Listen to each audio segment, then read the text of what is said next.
Well, good morning, everyone, and happy Easter. My name's Jake, and I'll be leading the service today. And the topic for this Easter Sunday is spiritual rebirth.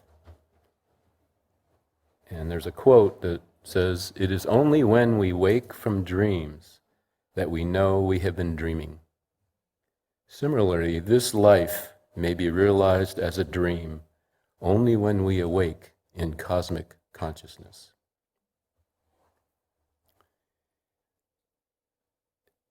I'm sure most of you know and understand, but I'll repeat it again. And the divine is an incredible playwright. I mean, he has orchestrated this whole creation and continues to sustain it and give life to it every microsecond of time. And in this creation, there's three levels of consciousness. There's simple consciousness, which we witness in insects and animals, small one-cell creatures. And then there's self-consciousness, which we all have. And we are aware of ourselves, and we are also different from simple consciousness in that we can control our thoughts, our emotions, our urges, and have that ability to elevate our consciousness through a practice of some sort, whether it be prayer or meditation or just devotional life.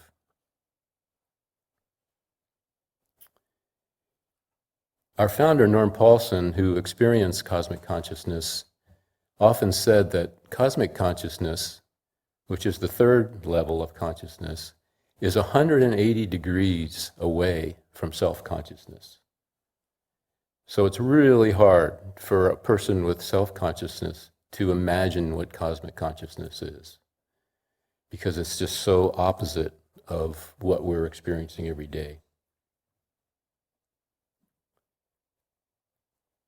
Yogananda often had an analogy he would repeat about how when he would sit in a movie theater, he would look back at the projector, and there would be this, obviously a big lens that the film was coming down behind, and then there was a light that was shining through the film out into the lens, out onto the screen.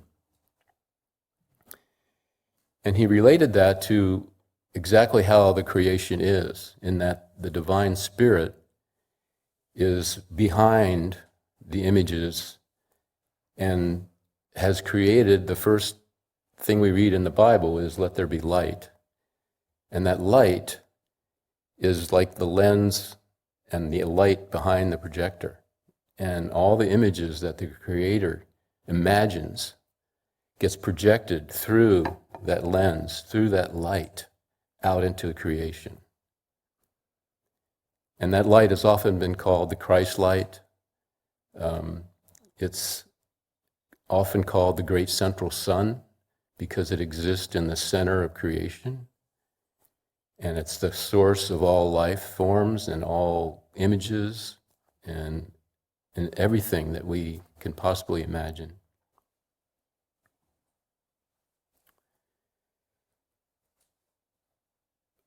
From all of us that have read Norm's book or have actually been with him, he often talks about his first experience of seeing the Christ light, because from a very young age, he was very devoted to finding God. He often would read stories about Moses and just be inspired by the fact that Moses had found God and had done all the wonderful things that he had done. So he always had these visions of this face, a person with long hair, big eyes, and he never could figure out who it was until he was, I think, 18 or 19, and he was in LA with a friend. And they went to see somebody who Norm had never met. And on the person's coffee table was Autobiography of a Yogi. And for those of you that have that book or have seen that book, there's a big picture of Yogananda on the front. And Norm looked at it and went, I know that face. It's a face I've been seeing for years in my thoughts and my, imagination. Who is it?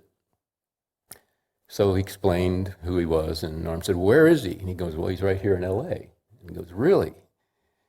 And so Norm found out that there was a service that Sunday, and he went to the service, and he said that he felt like Yogananda was just looking at him through the whole talk. And Norm just stared at him with tears just flowing down his face because he was so full of bliss because he had finally found this person he had been seeing all these years. And so when the service was over, Yogananda walked out onto this patio, and Norm started to go out there, and this sister stopped him and said, I'm sorry, but you can't see him without an appointment. And Norm was like, I guess gotta see him. I gotta talk to him. And Yogananda looked in and saw Norm standing there and motioned for him to come out. And they talked. And right away, Yogananda called him Big Boy because he was 6'4" and probably weighed about 250 or so. Pumped a lot of iron, so he was pretty buff. And he said, how soon can you come? Just right out of the gate, he said that to Norm. Because he recognized him and from previous incarnations and just felt his energy and his desire to know God. And Norm said, I'll come right away. And Yogananda had a retreat on Mount Washington in LA. And so Norm went home and packed his bag and left and went up on Monday to Mount Washington, thinking he would see Yogananda right away, but he didn't see him. And this monk, Bernard, taught him the basic Hong Sau meditation technique that we all teach before we teach Kriya. It's really a powerful technique in its own, but not quite as powerful as Kriya is. And so Norm was practicing Hong Sau, and a couple weeks went by, and he got a message from someone who said, Yogananda wants to see you up in his apartment. It was on the 3rd floor at Mount Washington. So Norm was like, wow, cool, I get to see him. And so he went up there, and Norm walked into the room, and Yogananda was sitting in a chair, and Yogananda said, sit down, how you doing, big boy? Did you learn Hong Sau? And Norm said, yes, I did. He goes, well, the Divine Spirit told me to meditate with you tonight. So Yogananda told Norm to start practicing Hong Sau and to silently say, Father, reveal thyself to me. And Yogananda turned the light out. And Norm said right away, and you focus on your third eye when you're meditating, and he said right away before his third eye, he saw this golden orb. And it started to change shapes and became a ring, a golden ring. And as he gazed into the center of that ring, he said it was like a really deep bluish purple. And he realized he was looking into eternity. He just felt that.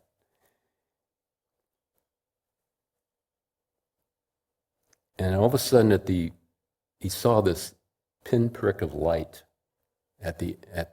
through this seemingly tunnel and through the ring. And it was a 5-pointed star. And he was gazing at that star, and he felt his spirit starting to move towards it. And then all of a sudden, Yogananda turned the light on and said, big boy, did you see the Christ? And Norm said, yes, I did.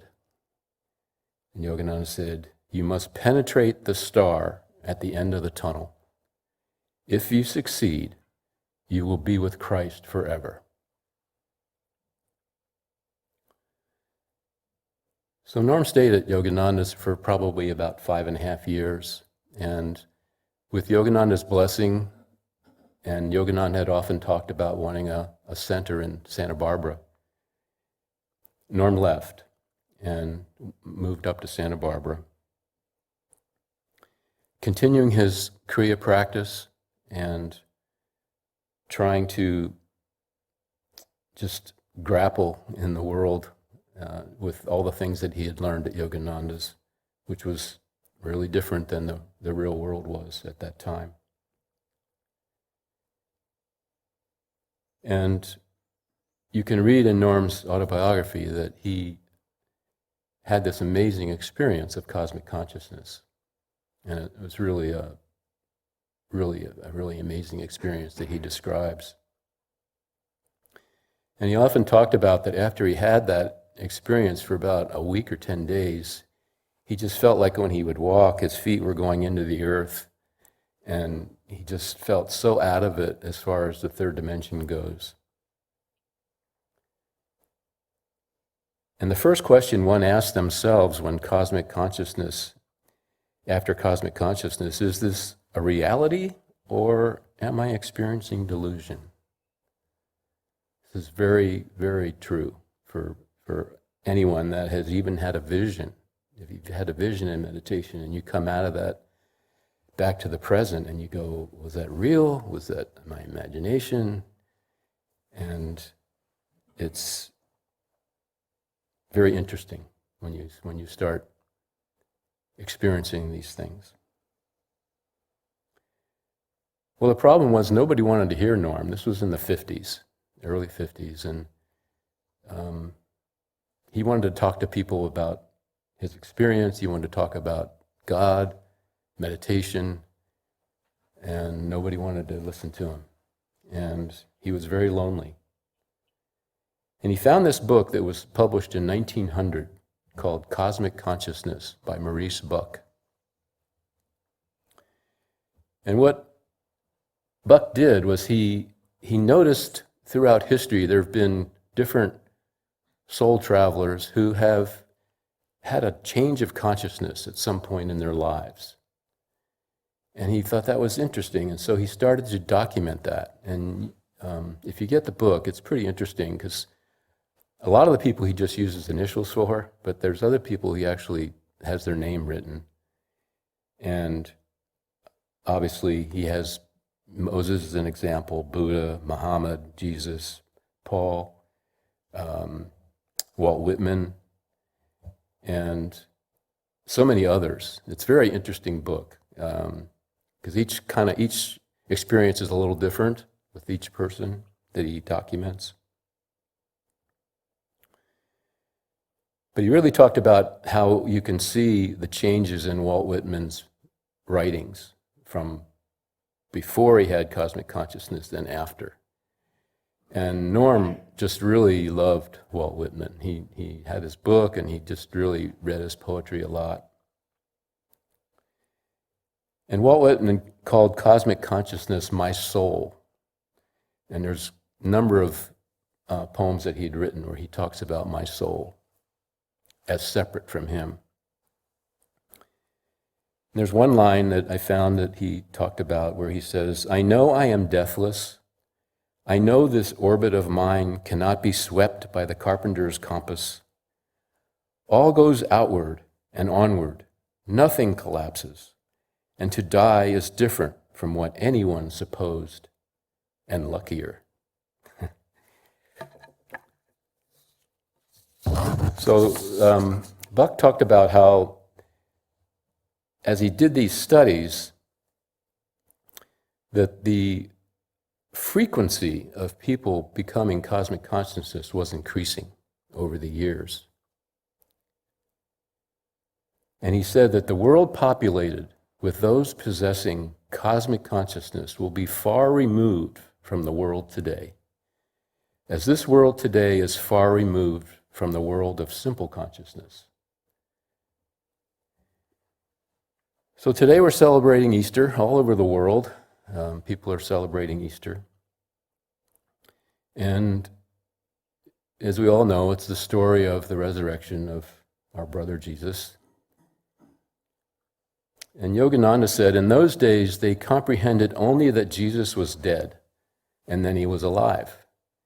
But they did not understand the science and the art of ascension and resurrection as is defined in the timeless scriptures of yoga. And there have been other examples of resurrections that have happened, that have been recorded. An obvious one is Babaji, who keeps appearing from time to time throughout the years. Yogananda's teacher, Yukteswar, he appeared to Yogananda after he had died. And it's a beautiful, beautiful chapter in Autobiography of a Yogi where Yogananda describes that experience of him seeing his teacher in the flesh and being able to hug him and hold him after he had passed. And Norm talks in his autobiography how Yogananda had appeared to him after Yogananda passed. And that too is a very beautiful writing in the book. It talks about it.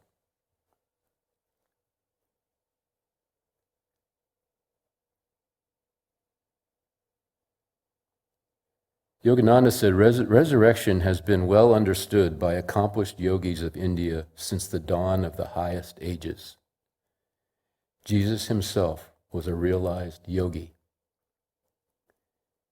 And Yogananda talked about how, there's this gap in the Bible from when Jesus was like 11 or 12 until he shows up with John the Baptist baptizing him when he's in his early 30s. Well, where was he? Why isn't there anything written about that? And what Yogananda said was that there were several trade routes that at that time that were going to India and coming back to where Jesus lived and in that area that brought, exchanged goods and things back and forth. And what he said was that in these certain very isolated temples in India, there's actual written a history of people that have come there and have studied there, and there is a reference to Jesus being there in these temples and studying from the yogis there and learning Kriya.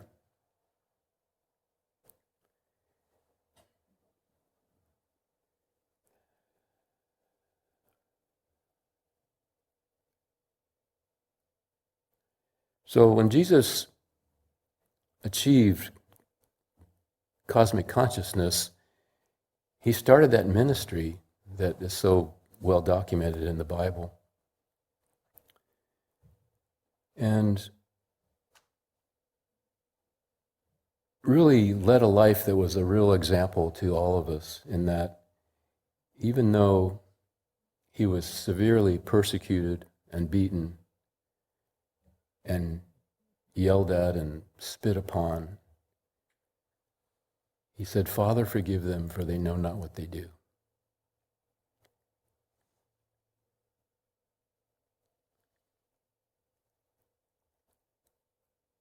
Well, these different saints and yogis have assignments past this life on earth. And again, Yukteswar has written when in the experience when he appeared to Yogananda that his assignment was to go to this planet in the causal world that was like one small step from penetrating the sun and helping the souls there that were just needed a little push to get them through to cosmic consciousness. Well, Jesus' assignment was to stay in touch with the earth and the planet here and help guide it and help the spiritual evolution happen on this planet. And he appeared and came to Babaji and told Babaji, it's time to teach Kriya. This was in the 1800s. And so that's when Babaji and Lahiri Masaya, who was Yukteswar's teacher, It's when Lahiri got initiated into Kriya. And after it had been kept in the caves for thousands of years because no one was ready to receive it, and the yogis guarded it and maintained the practice. And so Lahiri brought it back and started teaching it. And that just started spreading. And, obviously history is well documented past that.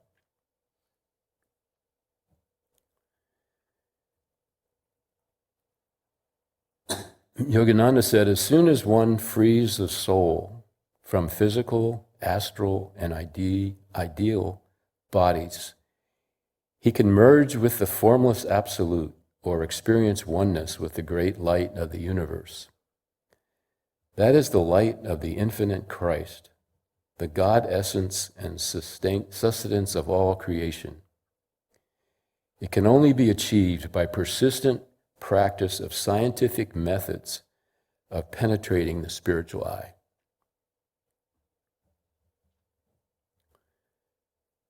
And the beautiful, amazing thing about the Creator is that these bodies that we have are fully equipped to achieve this.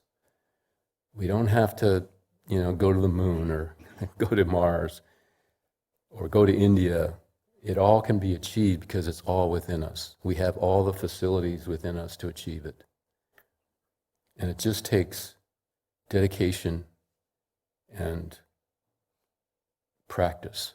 Just like if you're trying to learn how to play an instrument, it takes practice to learn how to play. And slowly but surely the energy starts flowing up and down your spine, and your third eye starts becoming more alive and more vibrant, and you feel your consciousness begin to change. You start to understand how to live a more virtuous life and how to maybe prioritize your life so that you're in balance with the creation, with the universe, with divine spirit.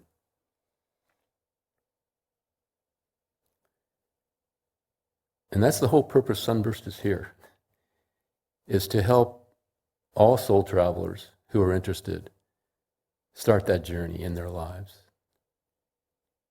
And it's a real blessing that you're all here together today. And as we move into our quiet time, our meditation together,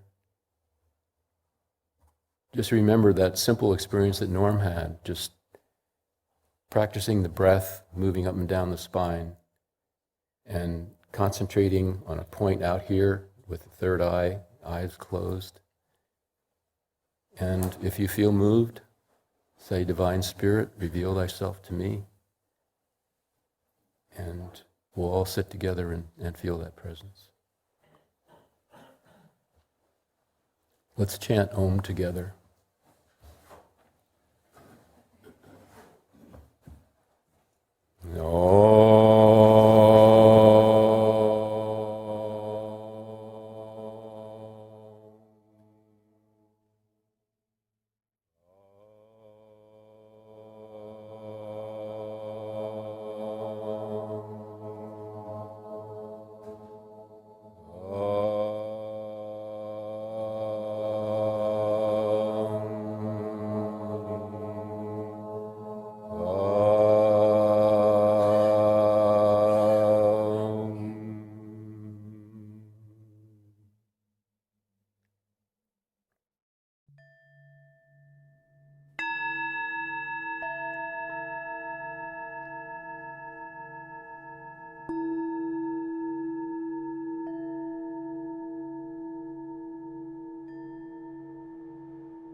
Years ago, I was sitting in a group meditation, and all of a sudden, I experienced standing in a large gathering along a street, and the crowd was very angry, and they were yelling and screaming things. And I found that I was very distraught, and my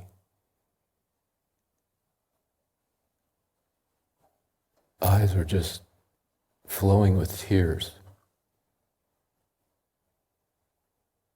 And I was trying to find other people that were feeling the same thing I was. But all I saw was angry faces. And I made my way through the crowd to the front by the street, and I looked down to my right and saw this man dragging a cross, coming towards me, towards where I was standing. And I was so upset.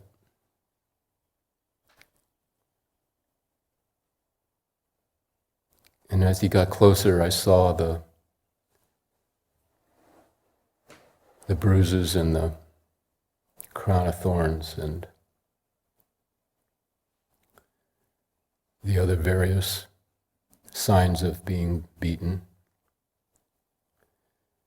And the crowd was yelling and screaming and throwing things at him. And as he got in front of me, he fell. And I immediately ran out into the street to help him up. And he turned and looked at me, and I looked into his eyes. And I was looking into eternity. And then all of a sudden, I was aware of sitting in the group meditation again.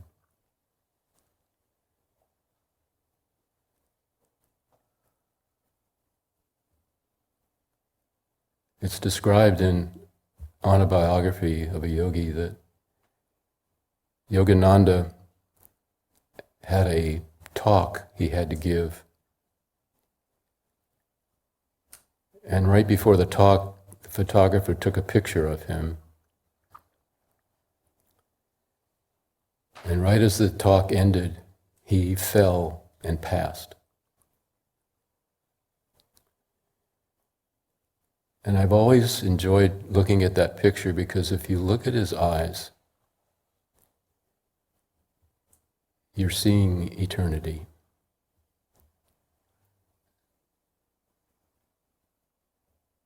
And on several occasions, being around Norm, there were times when I would look into his eyes and it was eternity.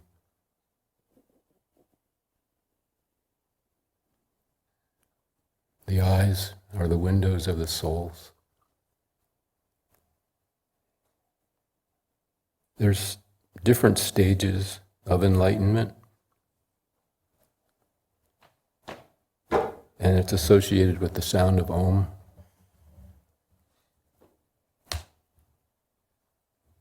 That when we chant Om, the first stage is to be conscious of that Om vibration throughout our bodies. Feel it vibrating in the cells.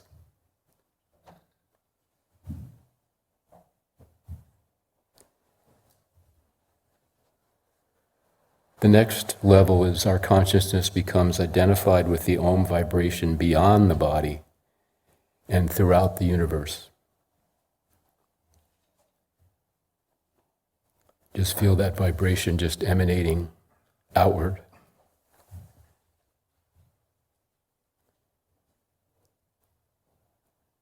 The next stage is become conscious of the Christ consciousness with the Om vibration, first in physical and then through the universe.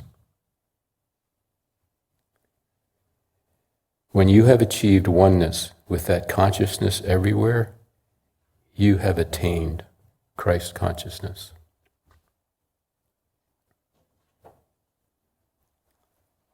Let's chant together again and feel those stages happening within us.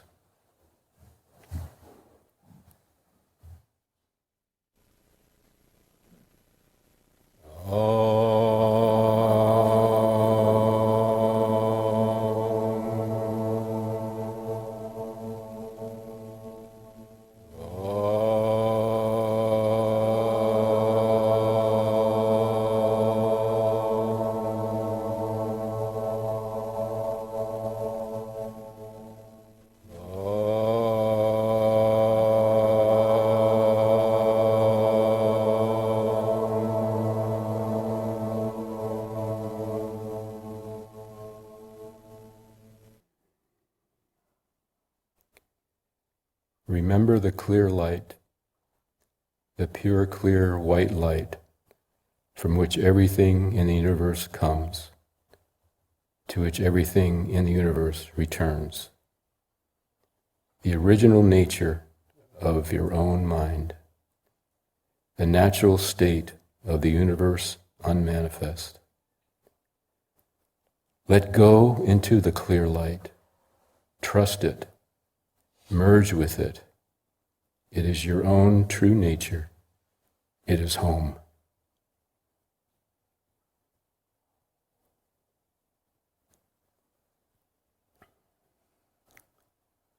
Amen.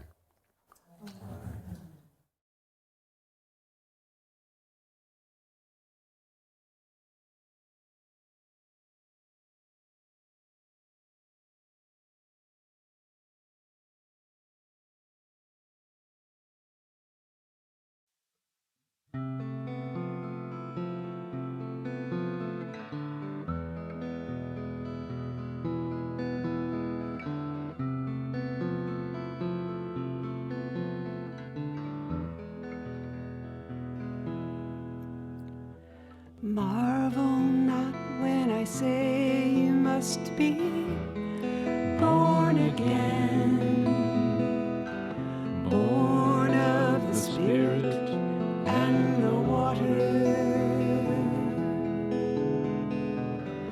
child of the Mother and the Father, divine, born in the arms of the circling born in the arms of the circling wind. Marvel not when I say you must be born again, born of the breath and the fire,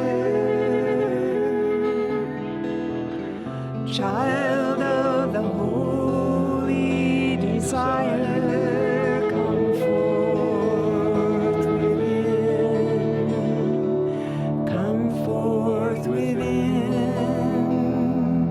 come forth within, come forth within.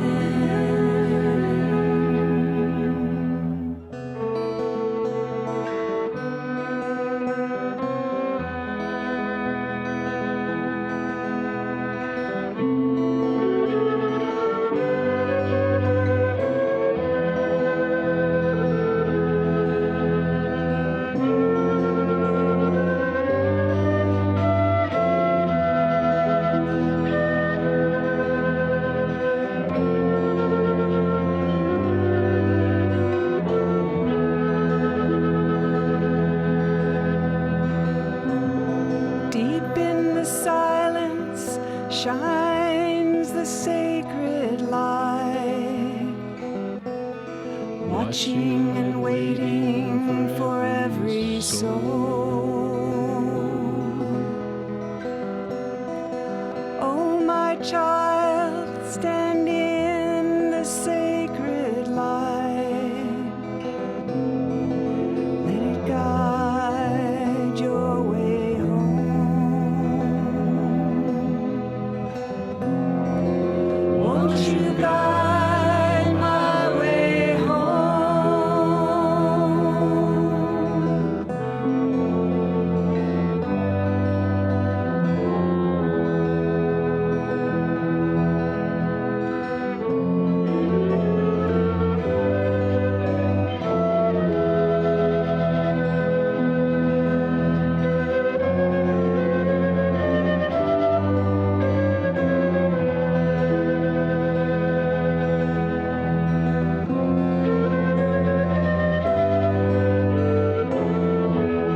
in.